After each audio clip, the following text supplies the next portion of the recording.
வயோதிகம் அவரை வாட்டி எடுக்கிறது, முதுமை அவரை சரியாக சிந்திக்க விடுவதில்லை. ட்ரம்ப் அதிபராக தொடர்வதற்கான காரணங்கள் மிக குறைவு. அமெரிக்காவில் பல ராணுவ தளபதிகள் ட்ரம்பின் அரசாங்கத்தின் மீது கோபத்தில் இருப்பது உண்மை. Pentagon is not supporting Trump, இது உண்மை. Trump pretty well can forget his midterm elections. பேருக்கு மட்டுமே அதிபராக தொடரக்கூடும் அல்லது ட்ரம்பின் பதவி பறிக்கப்படும்.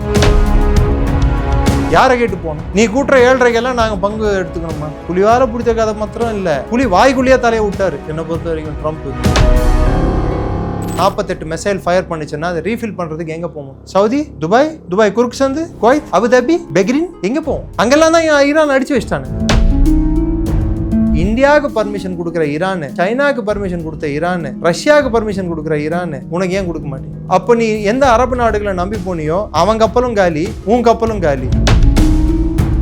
ஈரானோட ஸ்ட்ராட்டஜி சிம்பிள். எனக்கு 2 கண்ணு போனா கூட உனக்கு ஒரு கண்ணியாவது நுழையாகாம நான் விட மாட்டேன். நான் முழுகும் போது உன்னையும் சேர்த்து முழுக அடிச்சுட்டு தான் முழுகுவேன்.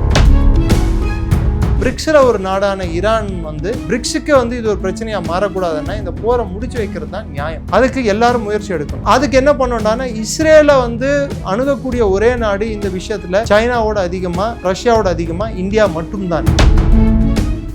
ரெஃப்ளெக்ட் நேயர்களுக்கு வணக்கம். இன்று நாம் சந்திக்க இருக்கக்கூடிய சிறப்பு விருந்தினர் டிஃபென்ஸ் எக்ஸ்பர்ட் திரு நிரஞ்சன் அவர்கள். சார் வணக்கம். சார் வணக்கம். ஜெய்ஹிந்த். சார், ஹார்மோஸ் ஜலசந்தியை ஈரானிடமிருந்து மீட்க வேண்டும் அப்படின்னு சொல்லிட்டு அமெரிக்க அதிபர் டொனால்ட் ட்ரம்ப் தனது நட்பு நாடுகளுக்கு அழைப்பு விடுத்திருக்காரு.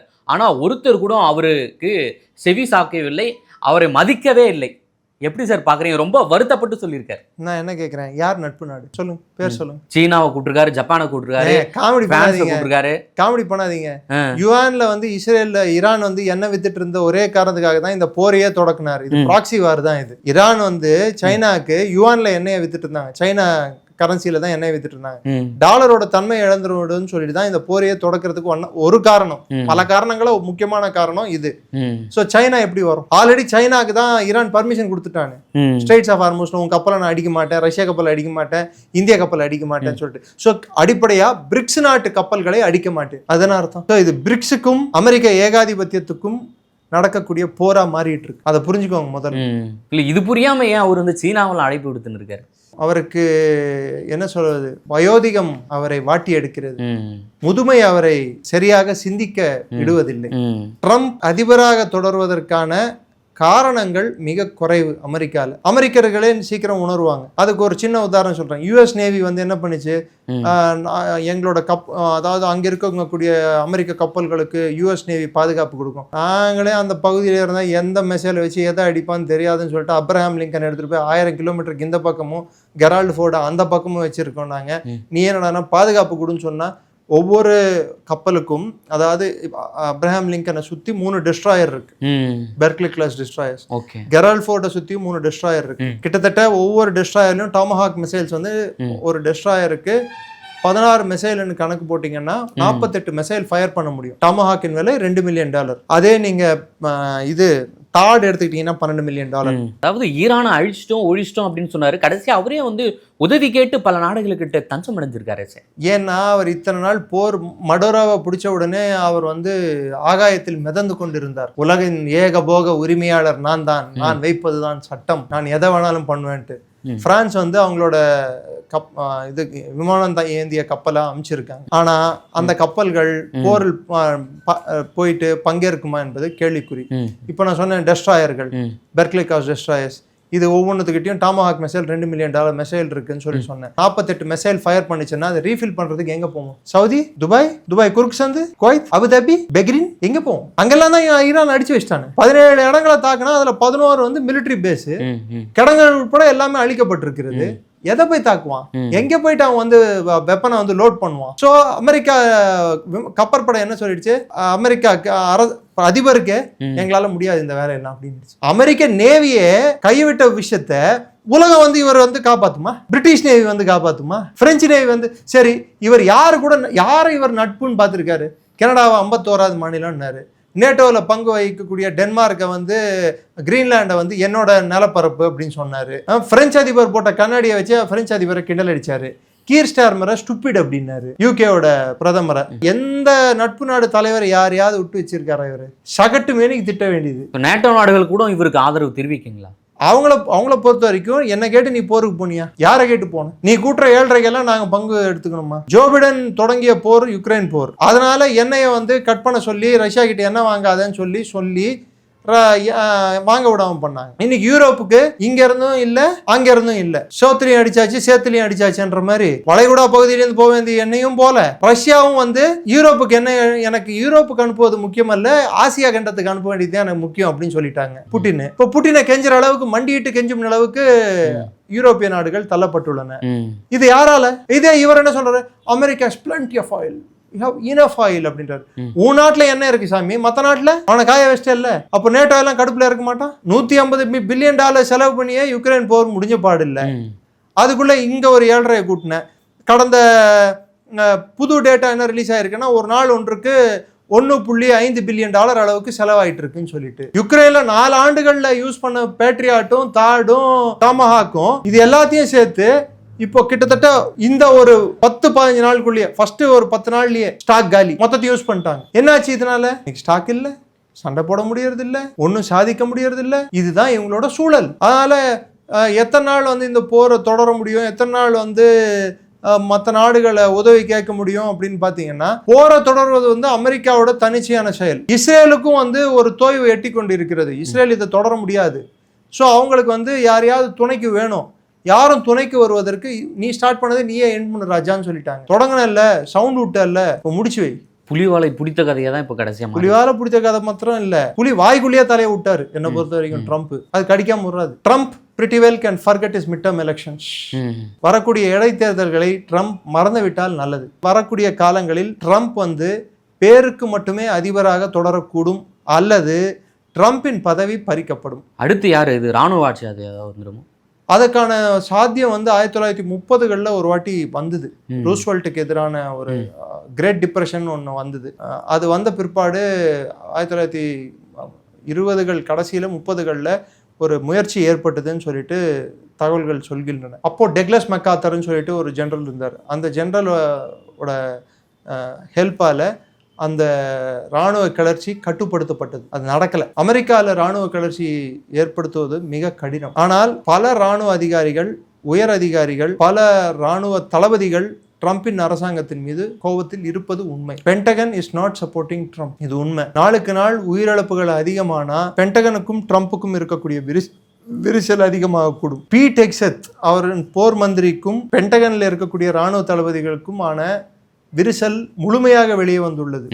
அதன் ஒரு குறிப்பிட்ட சம்பவம் தான் நான் வந்து எந்த கப்பலுக்கும் பாதுகாப்பு கொடுக்க மாட்டேன் ஹார்மோஸ் ஜலசந்தியிலன்னு சொல்லி சொன்னது. அவருக்கு இப்போ பொறுக்க முடியாது. என்னன்னா அவரை உள்நாட்டிலேயே கேள்வி கேட்க ஆரம்பிச்சிட்டான். இந்தியாவுக்கு பர்மிஷன் கொடுக்குற ஈரானு, சைனாக்கு பர்மிஷன் கொடுத்த ஈரானு, ரஷ்யாவுக்கு பர்மிஷன் கொடுக்குற ஈரானு உனக்கு ஏன் கொடுக்க மாட்டேங்க? அப்போ நீ எந்த அரபு நாடுகளை நம்பி போனியோ அவன் கப்பலும் காலி, உன் கப்பலும் காலி. கிட்டத்தட்ட 1000 கப்பல்கள் முடக்கப்பட்டுள்ளன. 20 மில்லியன் பேரல் எண்ணெய் அந்த பகுதியிலேருந்து வர வேண்டிய எண்ணெயில இன்னைக்கு ஆல்டர்னேட் ரூட் மூலமா வெறும் 7 மில்லியன் பேரல் தான் வந்துட்டு இருக்கு. 13 மில்லியன் பேரல் இல்ல. கேஸ் வந்து கிட்டத்தட்ட 33% கேஸ் இன்னைக்கு இல்ல. உலகத்துக்கு வர வேண்டிய கேஸ்.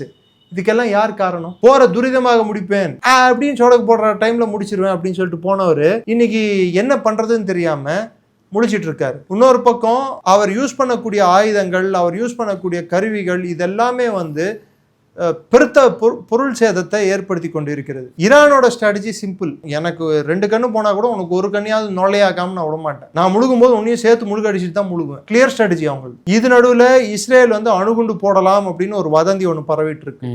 அவங்க போட்டாங்கன்னா ஈரானும் போடுவதற்கான வாய்ப்பு இருக்கு. ஆல்ரெடி வடகொரியா வந்து 10 மிசைல்களை பெலாஸ்டிக் மிசைலை அங்கே ஜப்பான் கிட்ட டெஸ்ட் பண்ணியிருக்காங்க. இது ட்ரம்ப்புக்கு இன்னொரு விதத்தில் அழுத்தம் கொடுக்கும் செயல். ஸோ எத்தனை பக்கம் இவர் வந்து ஃப்ரண்ட் ஓப்பன் பண்ணி வச்சிருக்காரு பாருங்க. ஆனால் ரஷ்யாவும் சைனாவும் இந்த போரை முடிப்பதற்கான விஷயங்களை செய்து கொண்டு தான் இருக்கிறது. இந்தியாவும் எனக்கு தெரிந்து இது தக்க தருணமாக நான் கருதுறேன். இந்தியாவும் யுக்ரைன் போரையே வந்து நம்ம முடித்து வைக்கணும் அப்படின்னு சொல்லிட்டு நம்ம கேட்டுக்கிட்டப்போ இந்த போரையும் முடித்து வைக்கணும் அப்படின்ட்டு ஒரு நிலைப்பாடை இந்திய அரசாங்கம் வெளிப்படையாக எடுத்தால் சரியாக இருக்கும் என்பது என் கருத்து. ஏன்னா அங்க இந்திய மக்களோட உயிர்களும் அங்க இருக்கு, இந்திய பொருளாதாரமும் அதனால் பாதிக்கப்படுது. ஸோ அமெரிக்காவுக்கு ஒன்றும் இதில் சேதம் இல்லை, நமக்கு வந்து பெருத்த சேதம் ஏற்படக்கூடிய வாய்ப்புகள் இருக்குது இந்த போர் நீடிச்சுட்டே போனால். ஸோ இதை கட்டுப்படுத்த வேண்டியதோ இல்லை இதை முடித்து வைக்க வேண்டியது ஒரு நிர்பந்தம் நம்மீதும் இருக்கிறது. ரெண்டாவது, பிரிக்ஸில் ஒரு நாடான ஈரான் வந்து அதோட பிரிக்ஸுக்கு வந்து இது ஒரு பிரச்சனையா மாறக்கூடாதுன்னா இந்த போரை முடிச்சு வைக்கிறது தான் நியாயம். அதுக்கு எல்லாரும் முயற்சி எடுக்கணும். அதுக்கு என்ன பண்ணணும்னா, இஸ்ரேலை வந்து அணுகக்கூடிய ஒரே நாடு இந்த விஷயத்துல சைனாவோட அதிகமா, இன்னும் சொல்ல போனா ரஷ்யாவோட அதிகமா இந்தியா மட்டும்தான். ஸோ இந்தியா அணுகிச்சுன்னா இஸ்ரேல் கிட்ட ஒரு பேச்சுவார்த்தை சுமூகமா ஏதோ ஒரு உடன்படிக்கை எட்ட முடியும் என்பது நான் நினைப்பது. ஆனா அமெரிக்கா வந்து நம்ம சொன்னதை கேட்கணும்னு அவசியம் இல்லை. அமெரிக்கா வந்து இன்னும் சொல்ல போனா எல்லாரும் அழுத்தம் கொடுத்து அமெரிக்கா அந்த இடத்த விட்டு கிளப்பி விட்டோம்னா, அமெரிக்கா அந்த இடத்துல உட்கார்ந்து இருக்கிறதுனால தான் இவ்வளவு பிரச்சனைக்கும் காரணம். கேமல் இந்த டென்ட் அப்படின்னுவாங்க. அரபுல ஒரு கதை இருக்கு. ஒருத்தன் ஒட்டகத்தை வெளியே கட்டி வச்சுட்டு அவன் நைட்ல வந்து பாலைவனத்துல ஒரு கொட்டகை போட்டு டென்ட் போட்டுக்கிட்டு உள்ள படுத்துக்கிட்டான் கொட்டையில. இந்த கேமல் வந்து காத்துக்கு லைட்டா தலையை மாத்திரம் உள்ள விட்டுது. தலையை தானே விடுதுன்னு அட்ஜஸ்ட் பண்ணாங்க. திரும்பி பாதி உடம்ப விட்டுது. சரி, பாதி உடம்பு தானே அட்ஜஸ்ட் பண்ணாங்க. திரும்பி முழு உடம்பை விட்டுட்டு இவனை வெளியே தள்ளிடுச்சு. இன்னைக்கு அங்க இருக்கக்கூடிய மொத்த அந்த மேற்காசிய நாடுகளோட நிலைமை, இந்த கேமல் என்பது அமெரிக்கா. அதை வெட்டி வைக்கிறது தான் மேல், அந்த இடத்த விட்டு தட்டி கொடுக்கறது ஆபத்து. சார், அதே போல ஈரான் வந்து செஜ்ஜினை அப்படின்ற ஒரு ஏவுகணையை டெஸ்ட் பண்ணியிருக்காங்க. அமெரிக்காவுடைய ராணுவ தளங்கள் மீதும் போட்டிருக்கா அப்படின்ற போல செய்திகள் வெளியாகுது. ஆல்ரெடி போட்டுட்டு இருந்தாங்க. இப்போ அதான் சொல்றேன், துல்லிய தாக்குதல்கள் அதிகமாயிட்டே போயிட்டு இருக்கு. அவங்க புது புது ஏவுகணைகளை யூஸ் பண்ண ஆரம்பிச்சிருக்காங்க. அமெரிக்கா அதற்கு பதில் கொடுக்குவதற்கோ இல்ல அதை தகர்க்குவதற்கோ அவங்க கிட்ட ரேடார் சிஸ்டம்ஸ் வந்து மிகப்பெரிய அளவுல பாதிக்கப்பட்டுள்ளது. அந்த ஏவுகணைகள் செல்லக்கூடிய ஸ்பீடு ஹைப்பர்சோனிக் ஏவுகணைகளா இருக்கு எல்லாமே. அதை வந்து தகர்க்கக்கூடிய தன்மை வந்து அமெரிக்க சிஸ்டம்கள் கிட்ட இப்போதைக்கு இல்ல. போதிய அளவு அவங்க கிட்ட இன்டர்செப்டார் மிசைல்கள் இல்ல, ஆன்டி பெலாஸ்டிக் மிசைல்ஸ்.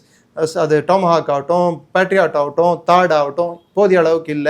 ரெண்டாவது, அவங்க பேஸுகள் ஆல்ரெடி வந்து பெரிய அளவுல பாதிக்கப்பட்டுள்ளன. ஓகே, இப்பொழுது அவங்க டார்கெட் பண்றது அமெரிக்காவோட ராணுவ தளவானங்களை, குறிப்பிட்டு ராணுவ அவங்களோட வீரர்கள் தங்கும் இடத்தை அதெல்லாம் கூட டார்கெட் பண்ண ஆரம்பிச்சிருக்காங்க. சோ இப்போ அவங்க குறி வந்து உயிர் சேதத்தை பெருசாக்குறது. இப்போ மீண்டும் இந்த செஜ்ஜின் ஏவுகணை அவங்க மீண்டும் எடுக்கிறதுக்கான காரணம் என்ன? ஏன்னா இது எடுக்காம இருந்து துல்லிய தாக்குதல்கள், புது ரகமா, அது அப்படி பார்த்தா டென்ஃபெங் 2 அப்படின்னு சொல்லிட்டு சைனா கொடுத்த ஏவுகணைகள் எல்லாம் இருக்கு. அதை இன்னும் அவங்க யூஸ் பண்ணல. மிகப்பெரிய ஒரு வீடியோவே வெளியிட்டு இருந்தாங்க. சரி, ஈரான் வந்து அந்த குகைக்குள்ள அந்த மண்ணுக்கடியில் இருக்கு, அது ஃபுல்லாவே பந்தர் அப்பாஸ் கிட்ட இருக்கக்கூடிய அது குகை ஃபுல்லாவே வந்து அவங்க நிரப்பி வச்சிருக்காங்க. இது வரைக்கும் அதை டார்கெட்டும் பண்ண முடியல, டார்கெட்டும் பண்ண முடியாது. 31 டிஸ்ட்ரிக்ட் வந்து ஐஆர்ஜிசி வந்து இண்டிபெண்டா அவங்களுக்கு ஏவுகணைகளும் ட்ரோன்களும் தனித்தனி டிஸ்ட்ரிக்ட்ல வந்து செட் பண்ணிட்டாங்க. அது எல்லாமே மலைகள் கீழே பங்கர்கள்ல இருக்கு. வெளியில இருக்கிறது மட்டும் தான் இவங்களால அடிக்க முடியுமே தவிர கீழே இருக்கிறத அழிக்க முடியாது. நான் ஏற்கனவே சொன்னேன், ஷஹீத் ட்ரோன் 136 சொல்லிட்டு அந்த ட்ரோன்களை வந்து எவ்வளவு விலை தெரியுங்களா? மேக்சிமம் போனா $20,000 இருந்து $50,000 தான் வரும். சிலர் வந்து $35,000 கூட இருக்கலாம்ன்றாங்க. ஆனா எப்படி இருந்தாலும் அமெரிக்கா அதை தகர்க்கிறதுக்கு யூஸ் பண்றது வந்து பல மில்லியன் டாலர் செலவு. ஒரு மாதத்துக்கு அவங்க குறைந்தது எத்தனை ட்ரோன்களை பண்ண முடியும்னா 200 to 500 ட்ரோன்களை பண்ண முடியும். இந்த ஷஹீத் ட்ரோன்களை ஒரு வருஷம் ஃபுல்லா பண்ணா கூட 600 பேட்ரியாட் இன்டர்செப்டார் மிசைல்ஸையும் ஏவுகணைகளையும் 200 தாட் மிசைல்களை மாத்திரம்தான் அமெரிக்காவால் உற்பத்தி பண்ண முடியும். அதுதான் இப்போதைய திறன் அவங்களுக்கு. ஸோ இது எங்க அது எங்க? அஃப்கோர்ஸ் இன்னைக்கு அமெரிக்கா அரிசோனால இருக்கக்கூடிய ஸ்பெக்டர் அப்படின்னு சொல்லிட்டு ஒரு கம்பெனி கிட்ட ஈரான்களோட ட்ரோன்களையே கைப்பற்றி அந்த ட்ரோன்களை கொஞ்சம் மாற்றி ரிவர்ஸ் இன்ஜினியரிங் பண்ணி மாற்றி அமைத்து FLM 136 அப்படின்னு பேர் கொடுத்து லூகாஸ் அப்படின்னு சொல்லியிருக்காங்க. லூகாஸ் என்பது low cost uncrewed combat attack system, அதுதான் அதோட பேரு. இது என்னடான்னா ஷஹீத் 136ஓட இன்னொரு வெர்ஷன். அதுக்கு இவங்க வச்சிருக்க இன்னொரு பேர் FLM 136. ஷஹீத் 136 தான். அதை ரிவர்ஸ் இன்ஜினியர் பண்ணிட்டு அதை யூஸ் பண்ண ஆரம்பிச்சிருக்காங்க. பட் அது எவ்வளவு அளவுக்கான உற்பத்தி உங்ககிட்ட இருக்கு என்பது இன்னைக்கு கேள்விக்குறி. கண்கட்ட அப்புறம் சூரிய நமஸ்காரம் மாதிரி ஆயிட்டு இருக்கு அமெரிக்காவோட நிலைமை.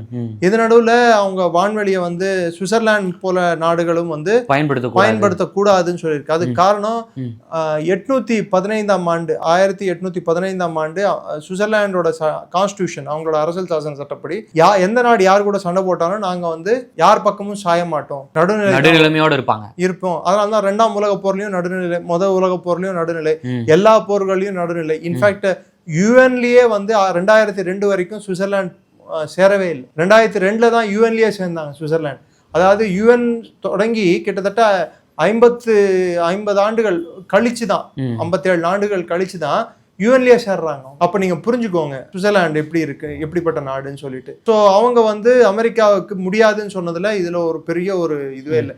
ஏன் பிரான்ஸே முடியாதுன்னு சொல்லியிருக்கு, பிரிட்டனே முடியாதுன்னு சொல்லியிருக்கு, சுவிட்சர்லாந்து சொல்லாதா என்ன? நேட்டோட அங்கமும் இல்லை. இது இல்லாம டர்க்கியில இருக்கக்கூடிய நேட்டோட பேஸை வந்து நேற்று ஈரான் தாக்கியிருக்கு இர்க்லிக்ல. வளர்ந்துகிட்டே போது தவிர்த்து குறையறதுக்கு வந்து வாய்ப்புகள் மிக கம்மியாயிட்டே போயிட்டு இருக்கு. இது யார் முதல்ல கன்சிமிட்டுவாங்கன்ற போரா மாறிட்டு இருக்கு. இந்த போர்ல வந்து பொருள் சேதத்தை பொறுத்து தான் போரோட முடிவு நம்மளுக்கு தெரியும். மிக்க நன்றி சார், நேரில் வந்து பல்வேறு தகவலை. நன்றி, ஜெயஹிந்த்.